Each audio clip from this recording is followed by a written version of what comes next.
Celtics Talk podcast is presented by 24autogroup.com, 11 locations across New England. The wait is almost over. We might finally know the Boston Celtics opponent for round one of the playoffs after Friday night's game between the Miami Heat and the Chicago Bulls, the now injury-decimated Chicago Bulls and Miami Heat. So, look, there was a lot of fretting leading up to the playoffs about who the Celtics might see. And you start looking at the path, and it seems pretty advantageous now. I think we've been pretty consistent on this program telling you the Celtics should be confident, regardless of how this all shook down. They have been the best team in basketball. They are they played decidedly better than everybody in the Eastern Conference. But the fact that you won't see the Knicks, Bucks, 76ers, they're all on the other side of the bracket, makes you feel pretty good about where this is going. Now, we know the history with the Heat. The Bulls have, they do have talent. But I think the Celtics should feel confident regardless of how Friday night's matchup plays out. You start looking ahead, playing the winner of Orlando-Cleveland in round two if you're lucky enough to advance. So let's not get too far ahead. Let's keep the focus on the day-to-day. But I do think the Celtics should feel pretty good about how things have started to filter out. And, let's say this too. You never want injuries in the NBA. You never want in the playoffs.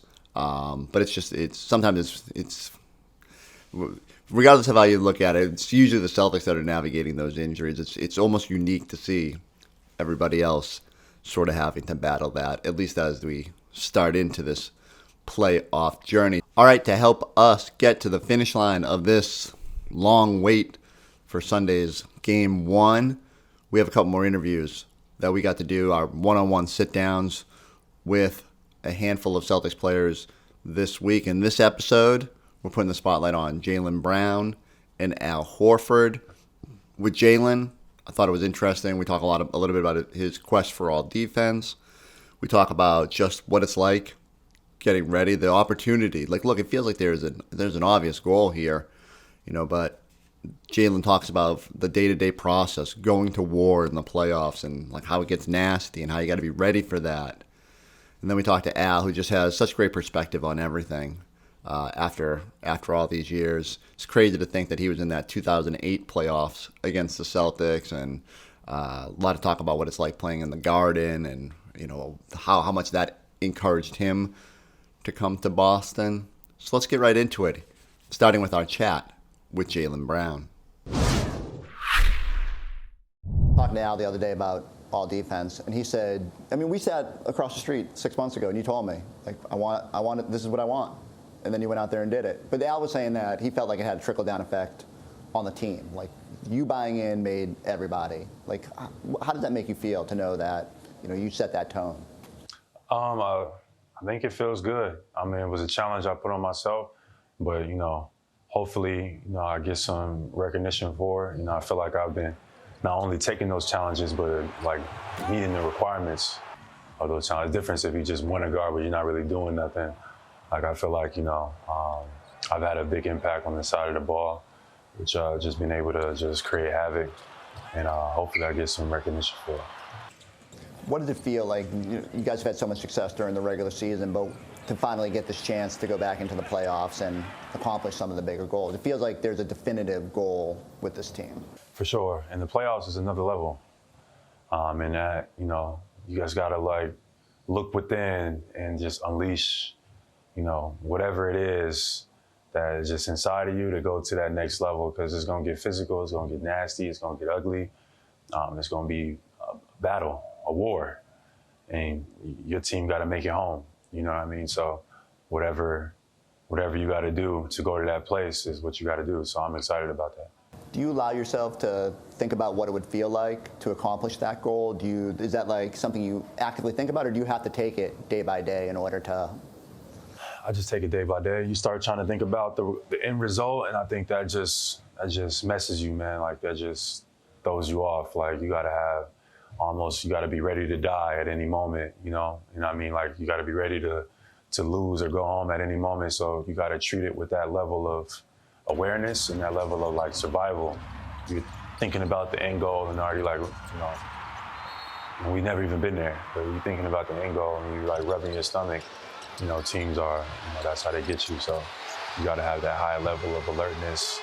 You got to have that high level of like survival at all times.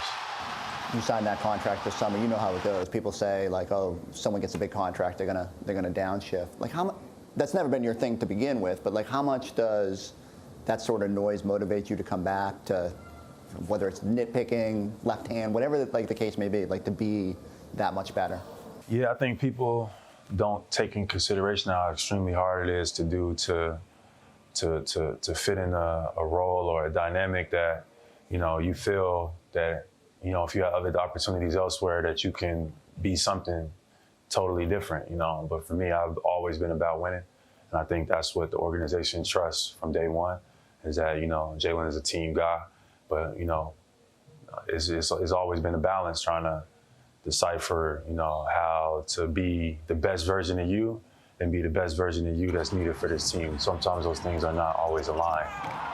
So, that was a balance. But, I guess the contract represented like just the faith that the team has in me, and then vice versa, the faith I have in this team and organization as well, that, I'm going to give it my all. I mean, Brad makes those tough decisions this offseason, moving on from Marcus and Rob and all that to get KP and Drew. I mean, you played for him as a coach. You've seen him as a GM. Like, what jumps out and how important was it that he was willing to take those bold moves in order to maybe build the right mix of players? Yeah, I mean, it's a business. The front office is going to make decisions based upon what they see and feel, and that's all anything that anybody could really say about it. Some people may agree or disagree. It is what it is. It's my job to come out and lead my team. It's my job to come out and do my job and lay it all out on the floor. And that's what I'm going to do. So we'll just take it from there. All right, I love Jaylen's energy, his intensity. If there's one guy who will be ready for that moment. I mean, just think back to 2022 when he was maybe the best player on the floor for the Celtics in the finals.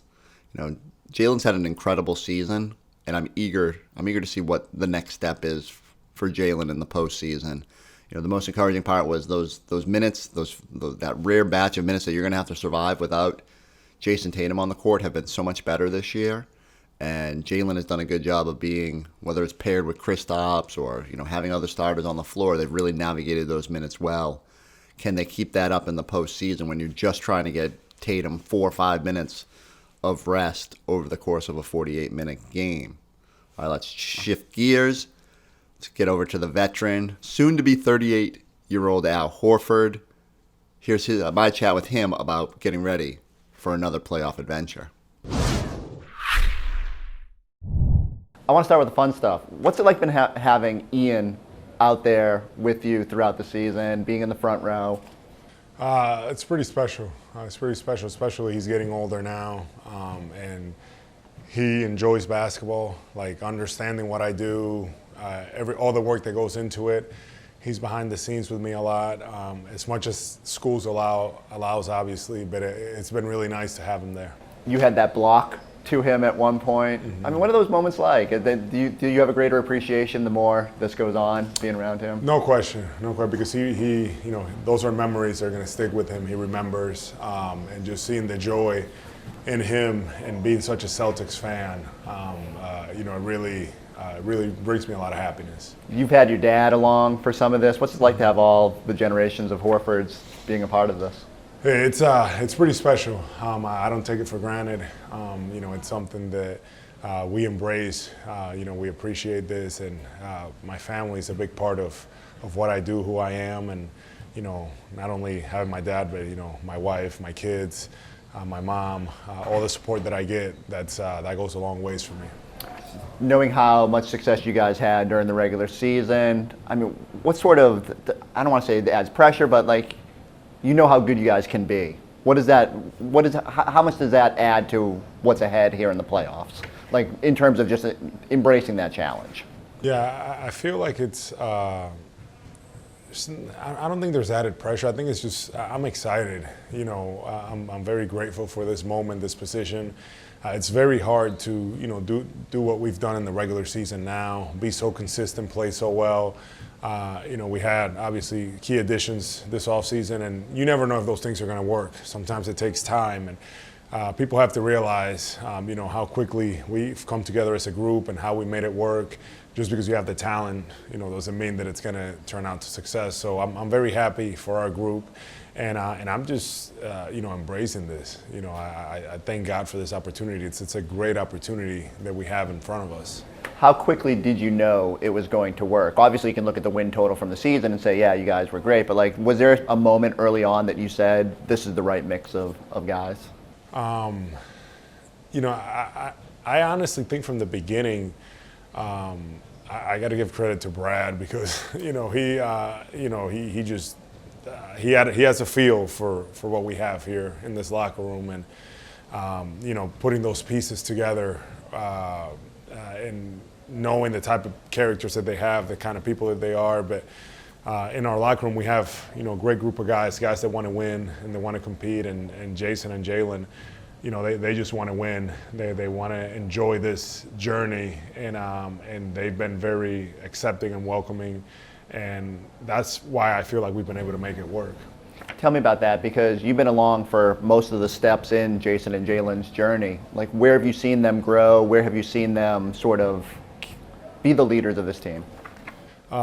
Just in their work ethic, how much work they put into it, how they're taking care of themselves, taking care of their bodies, and then on the floor, just continuing to figure out what's the best for the team.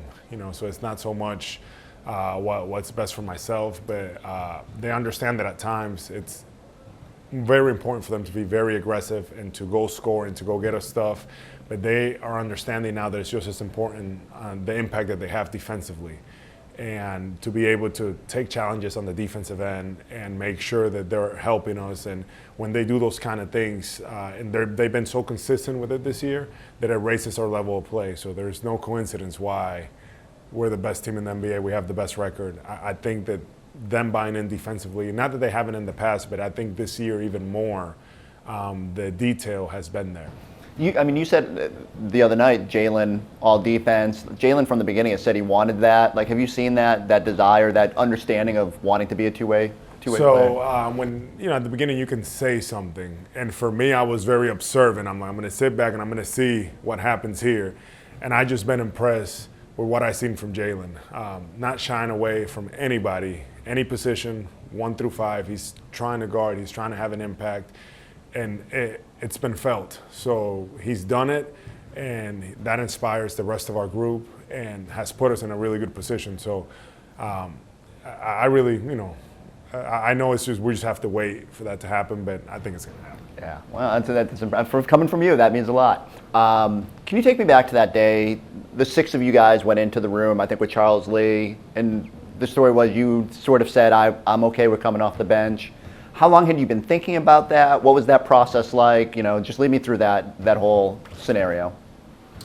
I feel like we've made a bigger deal of it, of what it is. I think ultimately, I think we all understood what needed to happen, and I believe that it's what's best for our group and for our team, and we've seen the success with it. And for me, it's just really making sure that I'm finding ways to impact winning in the game, and I feel like I've been able to do that this year. But everyone has to, there had to be at least a tone of sacrifice, right? Do you feel like that maybe made it okay for everyone to say, if Al's willing to, Yeah, no, I'm sure it is. I think guys understand how much I care about winning, and since I've became a Celtic, that's all I've thought about, I feel like it's who I am, right? So throughout my career, I feel like that really talks about what I want to do and help a team, and I think that I think they saw that as being that of sacrifice, and but everybody has had to make those for all this to work and for us to have this success this year. Tell me what you've seen from Joe in terms of kind of getting thrust into it last year to where he is now as the just huge growth. The biggest thing is confidence. I just feel like last year there were so many extra layers that he had to handle and that he had to go through and that we had to go through, that by the end of last year, I feel like we were all pretty fatigued mentally and drained. And I think that this year it's been a fresh start. We're doing things his way, the way that he wants us to play, how he wants us to be. He's challenging us, pushing us, but just his comfort level. I'm doing things the way that I want to do them and run this program how I want it. And there's no coincidence. You see our success right now. It's not a lot to nitpick with you guys because you've been so successful. What gives you confidence late in games, if there's like one thing people tend to point to, that you guys will be ready in crunch time in those moments? I'm confident just from the standpoint of Joe preparing us to be in those positions, and then our guys being able to take information and execute it. Time and time again this year, when we've had our downs, it's not always going to go perfect, and we don't close the game like we want to. We don't get the shot that we want to. I feel like Joe and his staff are always on us, and we're learning.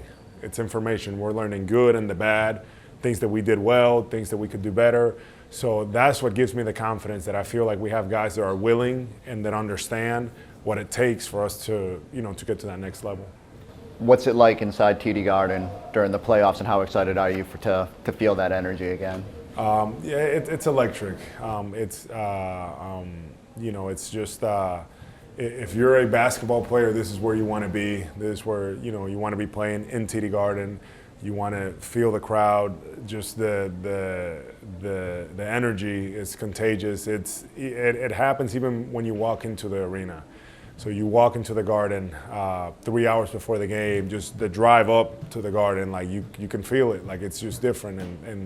And I had that experience in both sides, coming in as a visitor, but also when you're coming in and you're with the home team, it's pretty special. So I feel like the buildup is before, and once you're in there, it's pretty special. All right, two last things. I just want to get to the other two starters that we haven't talked about. KP, what was your perception when you guys make that move? And what have you maybe learned, or what's been different about the way he's impacted you guys? Yeah, so when we made the move with KP, I just thought, his size, scoring presence was going to be big for us, his ability to stretch the floor. But what has impressed me this year with him is him scoring inside.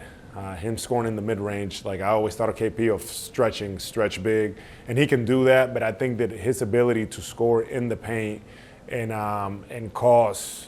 bring double teams to him and him making decisions and things like that has gone a long ways. And then, defensively, he's been, better than I anticipated, and we're going to need it, because now with the playoffs come, it goes to another level. And then Drew, again, we all knew, especially losing Marcus, getting a guard that could bring a little bit of that defensive energy. What's it been like? We heard very early on, Joe sort of gave him that okay to give him some freedom on defense to call sets, do all that. What's it been like with Drew out there? It's been fun to see Drew throughout the season. He's a guy that he knows what it takes, and he has a calmness about him that I feel like is contagious with our group. And doesn't matter the moment. I kind of look at Drew and everything is okay, everything is fine. Feel like he's seen a lot and been in a lot of meaningful games. So his presence has been felt here. We feel good and very lucky to have him. But just his impact on winning on the court and off the court, we felt it already.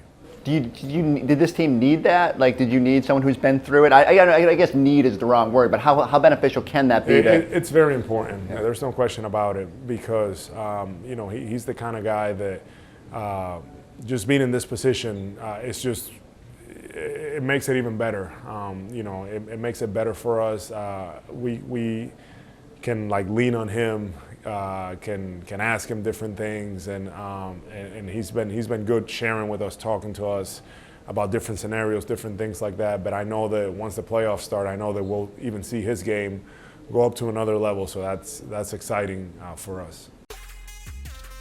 Look no further than the award-winning 24 Auto Group. With over 2,600 vehicles in stock, the brands you love, backed by the savings and service you can count on. Visit today or shop online at 24autogroup.com. All right, good stuff there from Al. Let's end on this today. We talked a little bit at the start of this program about all the injuries going on. No Giannis to start the playoffs. Jimmy Butler now sidelined. It sure feels like the Celtics' path to the Eastern Conference Finals, to the NBA Finals, if it wasn't already right there for them, it's getting even more wide open. Our friends over at Fanatic Sportsbook looking at the odds for the other series going on here. And so while we wait to find out who the Celtics are going to play, let's just take a look at the others and who might emerge in the other matchups. 76ers at -115 going up against the Knicks at -105. I think this is a fascinating series. I don't know which Joel Embiid is going to show up for these playoffs. The other night, he had his moments. Like, he dominated at the end of that Heat game, but he also had moments where, he just didn't look right getting up and down the court and kind of, going to the bench. So can you keep him upright in a physical series against the Knicks? I really like that Knicks team with the way they have improved. If OG Anunoby stays healthy and that defense plays to a high level, I think it's going to be very difficult for Philly to hang in there. While I'm tempted to try to find an upset in these matchups, I'm going to lean towards the Knicks. I just think they showed at the end of the year that they are maybe the second best team in the Eastern Conference. It's unfortunate that they're missing Randall. Would make them a little bit more of a surefire bet there with their fully healthy roster. But between Brunson and his big game mentality and the way OG has taken that defense up, I'm going to lean towards the Knicks in that series. Cavs -200 going up against the Magic at +165. I find this interesting. I know the Magic sort of faltered a little bit. Maybe I'm just fixated on the way that the Celtics struggled against the Magic this season. I'm also not completely sold on Cleveland. I think we saw a year ago when they had a great regular season, got to the postseason, and some of those young guys just weren't ready for it. I start wondering about where Donovan Mitchell's head is, entering a summer where is he going to be in Cleveland long term? It's sometimes easy. Let Celtics fans know, as Celtics fans know, with the whole Kyrie situation, sometimes guys start thinking about their future and mentally check out. And I don't think Donovan's necessarily going to do that. But I do think that team has to show me a little something in this postseason. I think the Magic are, on certain nights, are just really tough and physical, and I think they can handle some of that Cleveland size with all the size of their own. So Celtics Magic almost feels like it has to happen. Eddie House would be very fired up for that matchup, I believe. So I'm going to take the upset in that one. I'm going to lean towards the Magic in that series. Young teams sometimes need some time in the playoffs before they're ready, so I'm a little hesitant there, but we'll see exactly how that one shakes out. And then Bucks -130 going up against the Pacers at +105. Bucks still the favorite here. This is interesting. Yet again, the injury part of all of this is so hard to figure. But I'm leaning towards an upset here again. I think the Bucks, over the totality of the season, have proven they're just not the same team. They're a little bit older. They do not have the defensive tenacity after trading away Drew Holiday. And I think the Pacers, with while they slid at the end of the year, while Tyrese Halliburton wasn't quite the same player, really like that the way they play, the tempo with they should play. Now everything tends to slow down in the postseason. You're not going to see another 150-point night from the Pacers in the playoffs, but I do think they're going to really put pressure on that Bucks defense. And I think it's going to be hard without if Giannis misses even the first handful of games in that series, could put the Bucks in a tough spot. So hopefully Aaron Nesmith is out there causing some chaos, diving on the floor, doing whatever he's got to do. But I really kind of like the Pacers in that matchup. Let's see. I think it's nice that the Celtics get to all those six teams can beat each other up. The Celtics can wait and figure it out with Heat and Bulls. But it's going to be a fun little playoff series to see how it all shakes out. All right. Enjoy Friday's game, Heat Bulls. Let's find out who the Celtics are going up against, as you know. We will be here with you throughout. It's every game. We'll have a post-game pod up on the site, both the audio version online, when we should have some video up on the YouTube page. So you know the deal. Make sure you are subscribed for the duration of the Celtics playoff run. Go like, go subscribe. We'll catch you next time on the Celtics Talk Podcast.